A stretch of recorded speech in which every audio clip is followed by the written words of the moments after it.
नमस्कार। आज पनि हामी सधैँ सिक्ने र सिकाउने उद्देश्यको साथमा आज पनि महत्त्वपूर्ण 5 वटा बहुवैकल्पिक प्रश्नहरू लिएर आएको छौँ र आजको भिडियो स्टार्ट गरौँ। प्रश्न नम्बर 1 मा हेरौँ। नेपालको सबैभन्दा अग्लो झरना कुन हो भनेको छ। हामी यसको अप्सन हेर्छौँ। पचाल झरना, ह्यातुङ झरना, सुलीगढ झरना र तिनखुवा झरना भनेको छ। यसको राइट एन्सर हजुरहरूले गेस गरिसक्नुभयो होला। यसको राइट एन्सर हजुरहरूले कमेन्ट गर्नुहोला र यसको हामी नोटमा हेर्न सक्छौँ। नेपालको सबैभन्दा अग्लो झरना रहेको छ पचाल झरना।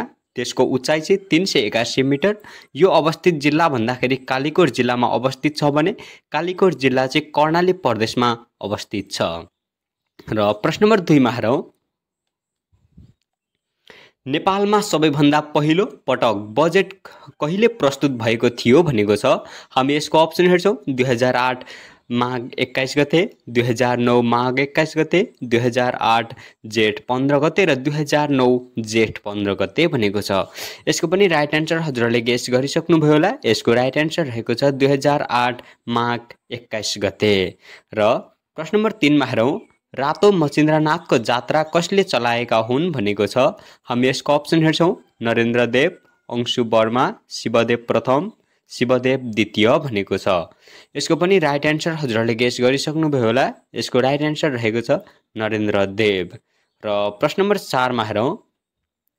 नेपालमा सर्वप्रथम चाँदीको मुद्रा चाहिँ कसले चलाएका हुन् भनेको छ। हामी यसको अप्सन हेर्छौँ। महेन्द्र मल्ल, नरेन्द्र देव, अंशु वर्मा र मानदेव भनेको छ।